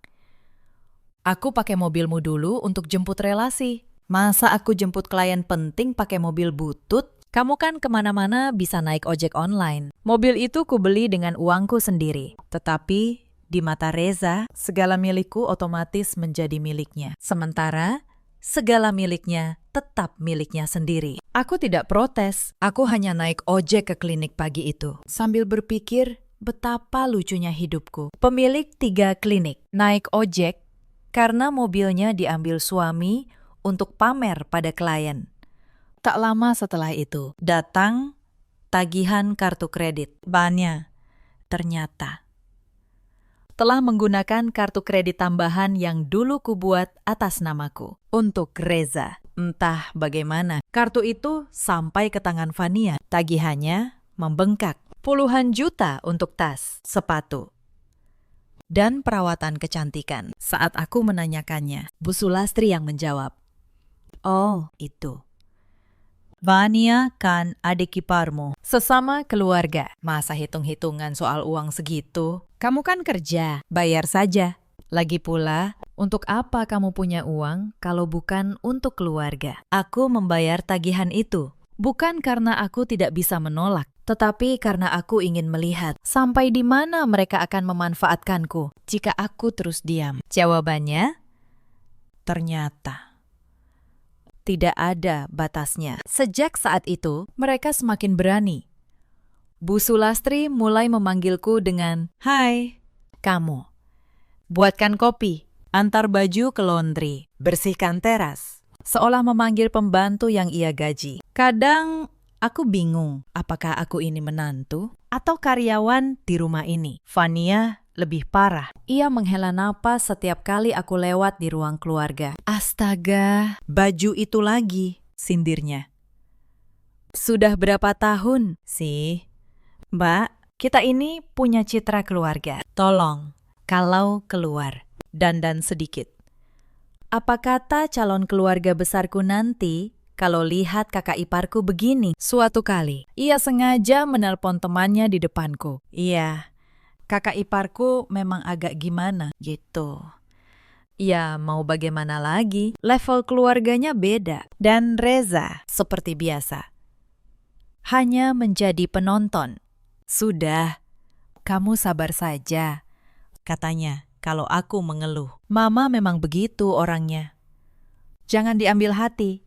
Di antara aku dan keluarganya, Reza selalu memihak keluarganya. Atau lebih tepatnya, ia tidak punya keberanian memihak siapapun. Ia hanya menutup mata dan telinga. Aku pernah bertanya pada diriku, kenapa aku bertahan? Mungkin masih ada sisa harapan bodoh bahwa suatu hari mereka akan melihat ketulusanku. Persiapan-persiapan kecil mulai berdatangan, jauh sebelum lamaran resmi. Bu Sulastri memutuskan keluarga harus tampil makin mewah. Ia mulai menjual perhiasan lamanya dan membeli yang lebih besar. Ia juga mendesak Reza membeli mobil baru lagi, supaya tidak malu saat menjemput keluarga calon besan. Suatu malam, aku tidak sengaja mendengar mereka berbicara di ruang tamu. Reza, tabungan kita masih cukup, kan? Untuk semua ini, tanya Bu Sulastri. Cukup, Bu, jawab Reza. Lagi pula ada tabungan bersama aku dan Maya. Itu kan juga uang keluarga. Aku terhenyak. Tabungan bersama itu, hampir seluruhnya berasal dari penghasilanku. Reza menganggapnya uang yang bisa ia pakai sesuka hati. Aku tidak protes malam itu. Aku hanya mencatatnya dalam hati. Satu lagi, beberapa hari kemudian, Vania datang ke kamarku tanpa mengetuk. Ia membawa setumpuk undangan. Mbak Maya, tolong tulis tangan alamat di amplop-amplop ini, ya. Tulisan Mbak rapi. Anggap saja kontribusi Mbak untuk pernikahanku, katanya. Lalu pergi begitu saja. 500 amplop. Aku menghabiskan 3 malam menulisi alamat, sementara mereka tidur nyenyak. Saat selesai, tidak ada satupun ucapan terima kasih. Lalu ada urusan baju. Bu Sulastri memesan kebaya seragam untuk keluarga inti, untuk dirinya, untuk Reza, untuk Vania, tetapi tidak untukku. Saat aku bertanya, beliau menjawab enteng, "Oh, kamu. Kamu kan tidak perlu. Kamu nanti bantu-bantu di belakang saja. Pakai baju biasa juga tidak apa-apa." Aku mengerti pesannya. Di mata mereka, aku bukan bagian dari keluarga inti. Aku bagian dari panitia, pelayan.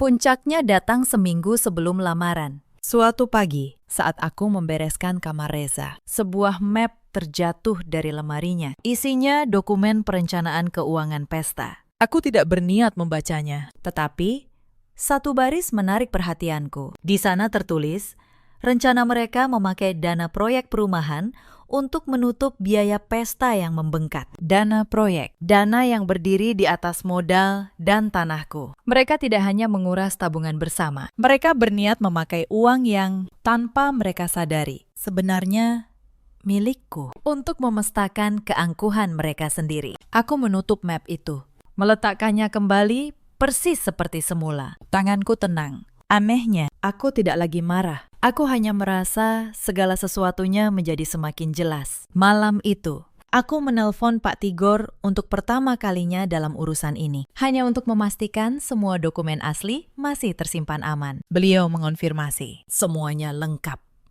Sah, atas namaku. Aku belum tahu kapan akan kugunakan, tetapi aku tahu waktunya semakin dekat. Lalu, 3 bulan lalu, harapan terakhir itu pun mati. Sejak hari itu, persiapan di rumah ini terasa berbeda, dan hinaan demi hinaan datang seperti tidak ada habisnya. Ada satu hari yang sulit kulupakan. Hari arisan keluarga besar di rumah kami. Bu Sulastri mengundang seluruh kerabat dari pihaknya. Para sepupu, para bibi, para ipar jauh. Rumah penuh sesak, dan tentu saja aku yang memasak untuk 30 orang. Sejak subuh, aku berdiri di dapur. Sap, ayam, ikan, sayur, kue. Semua aku siapkan sendiri. Saat tamu mulai berdatangan, aku menyajikan satu persatu. Sementara Bu Sulastri duduk anggun di tengah, menerima pujian. Wah, masakannya enak sekali, Bu Sulastri, puji salah satu kerabat. Iya dong, jawab Bu Sulastri sambil tersenyum bangga. Saya memang turun tangan sendiri, capek. Tapi demi keluarga, tidak apa-apa. Aku berdiri di pinggir ruangan, masih memakai celemek. Mendengar beliau mengklaim seluruh kerja kerasku. Tidak satu pun yang tahu bahwa perempuan berceleman di pojok itulah yang memasak semuanya. Lalu seorang bibi menunjuk ke arahku. Itu siapa, Bu? Pembantu baru. Bu Sulastri melirikku sekilas. Oh, itu. Iya, semacam itu. Membantu-bantu di rumah, semacam pembantu. Beliau bahkan tidak mengakuiku sebagai menantu di depan keluarganya sendiri. Aku kembali ke dapur. Dan untuk pertama kalinya dalam waktu lama, aku menangis dalam diam. Bukan karena lelah memasak, tetapi karena di rumah yang kuurus setiap hari. Aku bahkan tidak punya nama. Kejadian lain terjadi sebulan setelahnya. Klinik utamaku memenangkan penghargaan sebagai klinik kecantikan terbaik versi sebuah majalah gaya hidup. Tentu saja, namaku tidak disebut sebagai pemilik di publik. Hanya manajemen yang tahu. Malam itu, kebetulan, Fania membicarakan klinik itu di meja makan. Bu, klinik yang aku langganan itu menang penghargaan. Loh, hebat. Ya, pemiliknya pasti kaya raya banget. Tentu saja, sahut Bu Sulastri. Orang seperti itu kelasnya beda. Bukan seperti menantu kita yang cuma jadi pegawai di klinik kecil entah di mana. Beliau menatapku saat mengatakan itu. Aku hanya menunduk, menyuap nasi, menahan senyum getir. Aku adalah pemilik klinik yang baru saja mereka puji setinggi langit. Dan di meja makan yang sama, mereka menghinaku sebagai pegawai rendahan. Ironi yang nyaris membuatku tertawa. Setelah malam itu, aku mulai berpikir, mungkin sudah waktunya semua kepura-puraan ini berakhir. Tetapi aku menunggu. Aku ingin mereka menunjukkan sejauh mana mereka berani melangkah. Dan mereka, tanpa ku minta, terus melangkah semakin jauh. Malam itu, aku pulang lebih awal dari klinik. Kepala klinik cabang Pondok Indah meneleponku, melaporkan omzet bulanan. Aku ingin segera mandi. Tetapi saat aku membuka pintu, aku mendengar percakapan dari ruang kerja Reza. Bu, sertifikat tanah proyek itu atas nama siapa sekarang? Suara Reza. Sudah. Jangan khawatir, jawab Bu Sulastri. Yang penting, kita kuasai dulu fisiknya. Soal nama, nanti kita urus. Yang jelas, jangan sampai si Maya tahu apa-apa. Aku terdiam di balik pintu. Jantungku berdebar. Maya tidak akan curiga. Bu, lanjut Reza. Dia itu bodoh soal uang. Yang penting, dana untuk lamaran Fania sudah aman, kan? Aman, aku sudah ambil dari tabungan bersama kalian. 500 juta. Untuk lamaran dan pesta pernikahan, Fania harus mewah. Tidak boleh kalah dari keluarga calon besan. Aku menahan napas. Tabungan bersama itu Sebagian besar berasal dari gajiku selama bertahun-tahun. Mereka menguras tabungan itu tanpa sepatah kata pun padaku. Untuk pesta adik iparku, malam itu. Aku tidak tidur.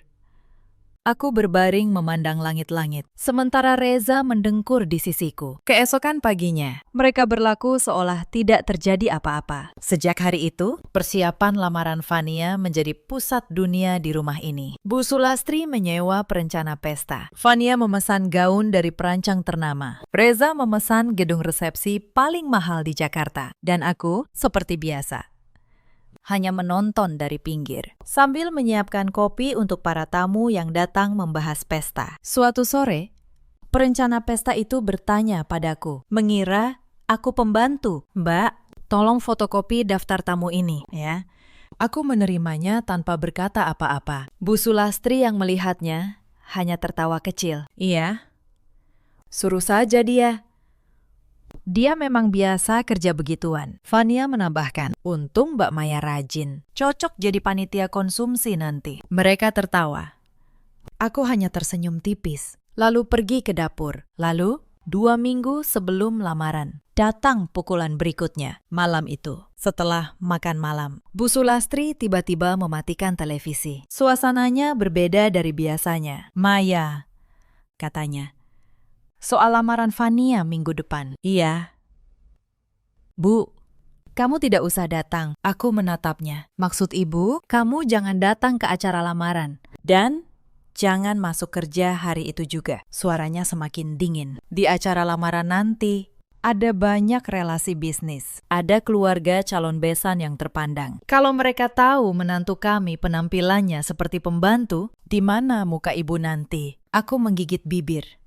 Tapi, Bu, aku ini keluarga. Aku. Sudah. Jangan banyak alasan, potong beliau sambil melambaikan tangan. Jujur saja, kamu tidak cocok dengan keluarga ini. Keluarga yang sedang naik daun seperti kami. Punya menantu yang sibuk ngurus klinik kecil. Memalukan. Fania ikut menimpali. Betul, Bu. Kalau Mbak Maya datang, canggung sekali. Teman-temanku datang, calon suamiku juga. Aku mau taruh muka di mana? Ia melirikku dan tertawa sinis. Di rumah saja, ya, Mbak. Jangan datang merusak suasana. Bu Sulastri mengangguk puas. Benar kata Fania. Kamu di rumah saja. Lagi pula, kalau datang juga mau apa? Mau menyajikan makanan untuk tamu. Kalimat itu menusukku seperti paku. Setelah 5 tahun bangun setiap subuh, memasak, mencuci, melayani.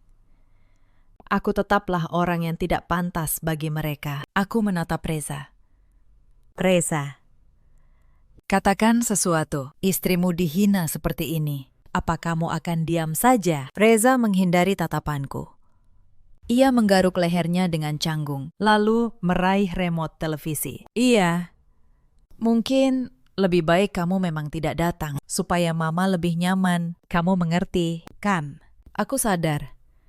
Tidak ada lagi yang bisa kuharapkan dari pria ini. Dan satu lagi, tambah Bu Sulastri. Jangan coba-coba mengundang ibumu, orang tua dari kampung yang kerjanya bertani itu. Tahu apa soal acara mewah? Kalau datang, hanya akan membuat suasana canggung. Jangan rusak pesta kami. Aku menundukkan kepala. Baik.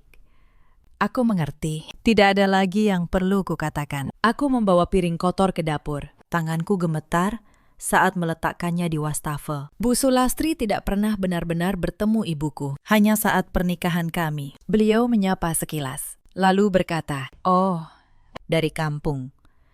Ya, dan berlalu.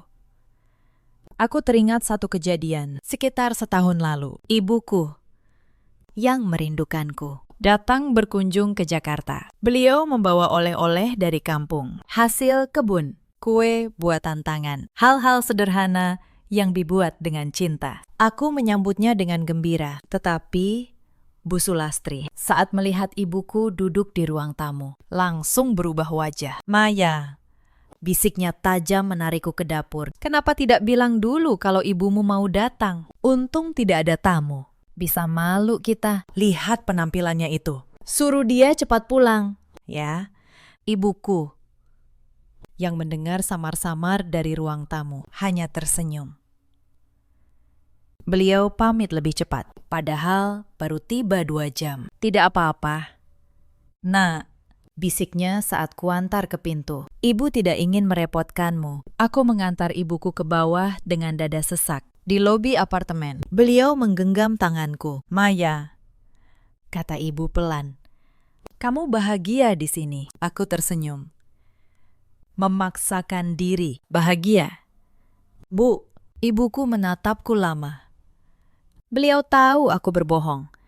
Tetapi beliau tidak memaksa. Beliau hanya berkata, kalau suatu hari kamu lelah, kamu selalu punya tempat untuk pulang. Ingat itu.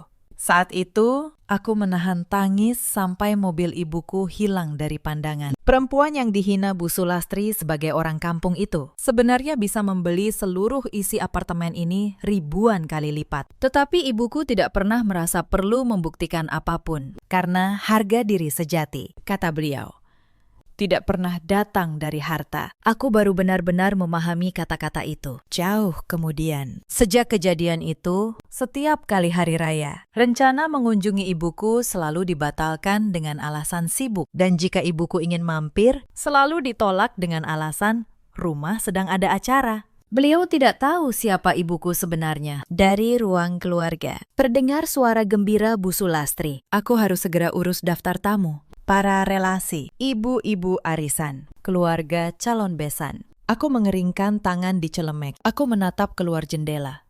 5 tahun. 5 tahun aku bersabar dan terus bersabar. Tetapi malam ini, satu kalimat dari mereka mematahkan segalanya. Karena memalukan. Diam saja di rumah. Aku melepas celemekku perlahan. Malam itu, Reza sudah mendengkur di sisiku. Setelah istrinya dipermalukan seperti itu, ia bisa tidur dengan nyenyak. Aku menatap wajahnya sejenak, lalu bangkit tanpa suara. Aku berjalan ke ruang kerja kecil yang selama ini kuanggap milikku sendiri. Aku menutup pintu dan menyalakan lampu meja. Dari laci terkunci. Aku mengeluarkan sebuah map coklat. Map yang tidak pernah disentuh siapapun di rumah ini. Di dalamnya ada beberapa lembar dokumen. Yang pertama, sertifikat hak milik atas sebidang tanah seluas 3 hektar di kawasan strategis. Tanah tempat Reza membangun proyek perumahannya. Nama di sertifikat itu bukan Reza, bukan Bu Sulastri.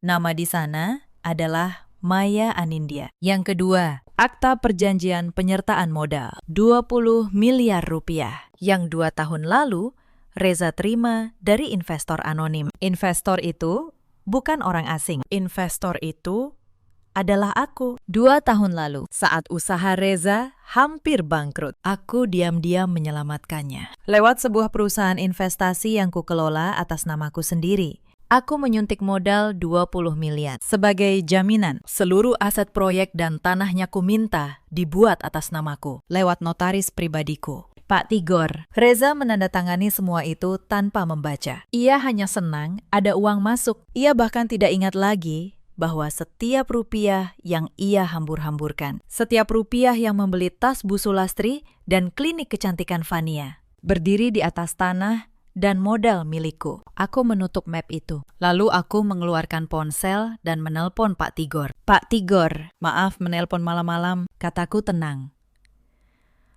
Saya butuh Bapak hadir di acara lamaran adik ipar saya minggu depan. Bawa semua dokumen aslinya. Baik. Bu Maya, jawab Pak Tigor.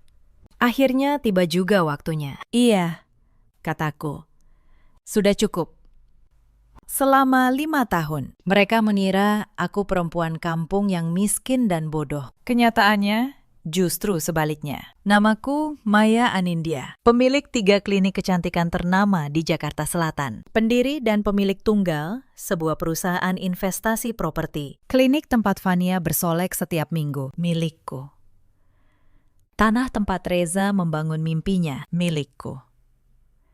Modal yang membuat keluarga ini berlagak kaya, dariku. Dan ibuku yang mereka hina sebagai petani tua dari kampung. Sebenarnya pemilik ratusan hektar perkebunan sawit di Sumatera. Beliau sengaja hidup sederhana dan memintaku menyembunyikan identitas agar aku menemukan suami yang mencintaiku apa adanya, bukan karena hartaku. Carilah pria yang tulus. Maya, Kata ibu dulu.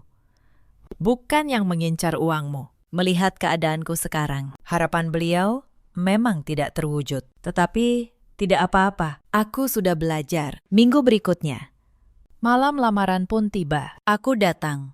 Tentu saja aku datang, mengenakan setelan biru tua yang dijahit khusus. Lebih mahal dari semua gaun di lemari Bu Sulastri. Dan begitu aku melangkah masuk ke lobi, Reza menamparku di depan semua orang. Sekarang, kita kembali ke awal cerita. Pipiku masih panas. Reza berdiri di depanku. Napasnya tersengal. Bu Sulastri menatapku dengan angkuh. Fania merekam dengan ponselnya. Pergi sekarang juga, kata Bu Sulastri. Mulai hari ini, kamu bukan menantuku lagi. Aku menegakkan punggung. Aku menyeka sudut bibirku dengan punggung tangan. Lalu, aku tersenyum. Sebelum aku pergi, Kataku tenang. Ada satu hal yang ingin ku sampaikan di depan semua tamu di sini. Suaraku tidak keras. tetapi entah mengapa, seluruh ruangan terdiam. Dari pintu masuk, seorang pria berjas rapi berjalan mendekat, membawa map tebal. Pak Tigor, Maya, apa-apaan ini? Desis Reza. Siapa orang itu? Dia notaris pribadiku, jawabku. Pak Tigor, tolong jelaskan pada keluarga ini. Siapa pemilik sah tanah proyek perumahan di Serpong? Pak Tigor membuka map, Mengangkat sebuah sertifikat. Berdasarkan sertifikat hak milik nomor yang tertera. Tanah seluas 3 hektar. Tempat berdirinya proyek perumahan PT milik Bapak Reza. terdaftar atas nama Ibu Maya Anindya. Sah dan tidak terbantahkan. Suasana ruangan berubah. Bisik-bisik mulai terdengar. Wajah Reza memucat. Itu tidak mungkin. tanah itu aku yang beli. Kamu tidak membelinya. Reza, kataku, kamu hampir bangkrut 2 tahun lalu. Aku yang menyuntik 20 miliar untuk menyelamatkanmu. Lewat perusahaan investasiku. Dengan jaminan tanah dan seluruh aset proyek atas namaku. Kamu menandatanganinya sendiri. Tanpa membaca, Bu Sulastri terhuyung. Kalung berliannya bergetar. Bohong. Kamu cuma menantu yang kerja di klinik kecil. Klinik kecil. Aku menoleh pada Fania. Vania, klinik kecantikan di Pondok Indah. Tempat kamu perawatan setiap minggu. Yang selalu memberimu diskon khusus keluarga pemilik. Pernahkah kamu bertanya siapa pemiliknya? Fania membeku. Ponsel di tangannya hampir terjatuh. 3 klinik itu milikku. Kataku. Termasuk yang kamu kunjungi. Selama ini kamu menghabiskan uang di tempat yang kumiliki. Sambil menghinaku di rumah. Ruangan itu benar-benar senyap sekarang. Para tamu. Keluarga calon besan Fania. Semua menatap dengan mulut ternyanga. Bu Sulastri masih mencoba bertahan. Beliau bangkit. Suaranya gemetar. Ini pasti rekayasa. Maya, kamu pikir bisa mempermalukan keluarga ini dengan dokumen palsu? Pak Tigor menatap beliau dengan tenang. Ibu, dokumen ini terdaftar resmi di Badan Pertanahan Nasional. Bisa dicek kapan saja. Saya notaris yang menanganinya sendiri. Jika ibu ingin, silakan panggil pihak berwenang untuk memverifikasi. Tetapi, saya jamin hasilnya sama. Bu Sulastri terdiam. Beliau memandang Reza, mencari pegangan. Tetapi Reza hanya berdiri membatu, tidak mampu mengeluarkan sepatah kata pun. Salah satu kerabat yang dulu menyebutku pembantu baru di acara arisan, kini menunduk. Tidak berani menatapku. Aku berjalan perlahan ke tengah ruangan. Setiap mataku menyapu, setiap kepala menunduk. Selama 5 tahun, kataku. Suaraku tenang, tetapi terdengar jelas di seluruh ruangan. Aku bangun setiap subuh, memasak 10 macam lauk, mencuci, membersihkan, melayani. Aku menelan setiap hinaan kalian dengan harapan bodoh bahwa suatu hari kalian akan menerimaku sebagai keluarga. Aku berhenti, menatap Bu Sulastri. Tetapi malam ini kalian mengajariku satu hal, bahwa bagi kalian, Manusia hanya berharga sebesar isi dompetnya. maka baiklah. Mari kita bicara soal dompet. Aku berbalik pada Reza. Proyek perumahanmu berdiri di atas tanahku. Modalnya dariku. Apartemen tempat kalian tinggal, ku beli atas namaku. Dan kuizinkan kalian tempati. Mobil, perhiasan, gaya hidup yang kalian banggakan. Semua bertumpu pada sesuatu yang sebenarnya milikku. Reza akhirnya bersuara, lemah. Maya, kenapa? Kenapa kamu diam saja selama ini? Kenapa tidak bilang dari awal? Aku menatapnya lama, karena aku ingin tahu, apakah kalian akan tetap menghinaku, bahkan saat aku tidak melawan. Dan jawabannya sudah kudapat malam ini. Lewat tamparanmu, calon suami Fania. Pria muda dari keluarga terpandang itu melangkah mundur selangkah. Wajahnya berubah. Dan satu hal lagi. Lanjutku. Ibuku.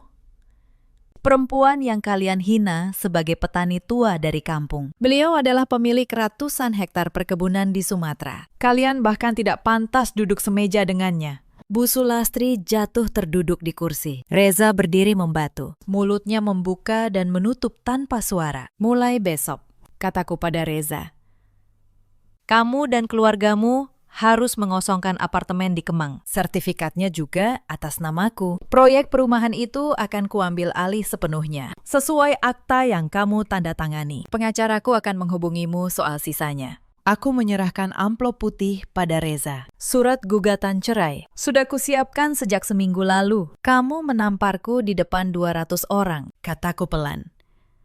Terima kasih. Kamu baru saja menghapus rasa bersalah terakhir yang kupunya. Aku berbalik. Para tamu membelah, memberiku jalan. Tidak ada lagi yang berani menatapku seperti tadi. Di belakangku, ku dengar suara Fania menangis dan suara calon besannya yang dingin. Acara ini kami batalkan. Maaf, aku terus melangkah keluar dari lobi itu menuju mobil yang sudah menunggu. Tetapi cerita malam itu belum sepenuhnya selesai. Saat aku hampir mencapai pintu keluar, ku dengar langkah tergesa di belakangku. Reza. Maya. Tunggu, katanya. Suaranya berubah total. Tidak ada lagi nada angkuh. Maya, kita bisa bicarakan ini baik-baik, kan? Aku hilaf. Tadi aku hanya terbawa suasana. Aku berhenti. Aku menoleh perlahan. Hilaf. Ulangku pelan. Kamu menamparku di depan 200 orang. Dan kamu menyebutnya hilaf. Maya, kita sudah 5 tahun bersama, katanya. Kini mencoba meraih tanganku. Aku suamimu. Apapun yang kamu punya, itu juga milik kita berdua, kan? Kita keluarga. Aku menarik tanganku. Aku menatapnya. Dan untuk pertama kalinya dalam 5 tahun, aku tidak merasakan apa-apa. Tadi, di lobi itu, kataku, saat kamu mengira aku tidak punya apa-apa, kamu menamparku dan menyebutku perempuan kampung. Sekarang, setelah tahu semua ini milikku, tiba-tiba aku jadi keluargamu lagi. Aku rasa itu sudah cukup menjelaskan siapa kamu sebenarnya. Reza terdiam, wajahnya memucat. Pengacaraku akan menghubungimu, kataku. Selamat tinggal, Reza. Dari kejauhan, kulihat Bu Sulastri masih terduduk, dikelilingi tamu yang mulai berbisik dan beranjak pergi. Ia yang tadi begitu angkuh, kini tampak seperti perempuan tua yang kehilangan arah. Fania menangis di sudut, sementara calon suaminya sudah pergi bersama keluarganya tanpa pamit. Aku tidak merasa menang. Aku hanya merasa lega. Beban yang kupanggul selama 5 tahun. Akhirnya, kuletakkan.